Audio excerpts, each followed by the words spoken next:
This is Under the Suns. I'm Doug Keating.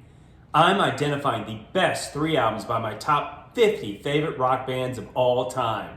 Today at number 11, because their music definitely goes to 11, Van Halen. Here are the criteria for the list. First, greatest hits albums are not permitted. I will note Van Halen has multiple greatest hits albums that are really good. Second, no live albums. I saw both versions, Van Halen and Van Hagar in concert, and I will tell you what, woo! This band put on a show. It was always a party scene. If you did not have fun at a Van Halen concert, you were either dead or in the wrong place. And third, I'm including one or more honorable mentions for the top 12 bands. Let's take a look at what artificial intelligence has to say about the list. According to ChatGPT, here are the top 5 Van Halen albums based on sales and critical acclaim. Quite a good list. The first 4 are excellent selections. Number 5 though, for unlawful carnal knowledge. Fuck, that's hard to say. Well, probably because it spells F-U-C-K. Clever boys, I see what you're doing there. Next, let's take a quick peek at some data from Spotify.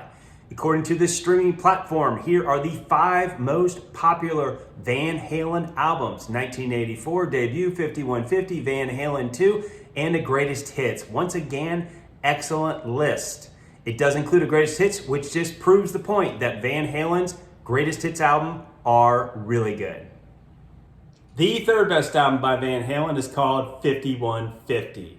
Diamond David Lee Roth had quit the band, Sammy Hagar had joined, and all of us wondered, would this new combination work? Boy, did it ever. They dropped this bomb of an album and went on the 5150 worldwide tour. Saw them in concert, they were awesome and played several of the hit songs like Why Can't This Be Love, Dreams, and my favorite Van Halen song of all time, Summer Nights. The second best album by Van Halen is 1984.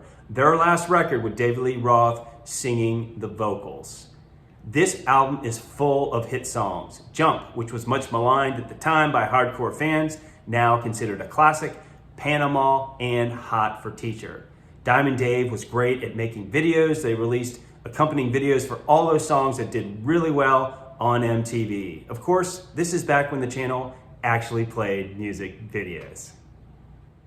Here are the honorable mention albums for Van Halen. Going with 2. First up, Van Halen 2. Own this one on vinyl. This band did not suffer the sophomore slump. Album includes a song, Dancing in the Streets, as well as Beautiful Girls. The other honorable mention is OU812. Also own this one on vinyl. Excellent album, a lot of fun, includes Black and Blue, Cabo Wabo, as well as Finish What You Started. The best album by Van Halen is their self-titled debut record.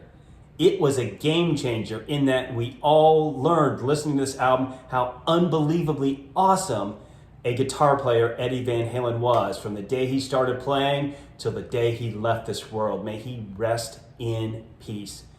It includes the guitar solo, Eruption, as well as Jamie's Crying, and so many other good songs.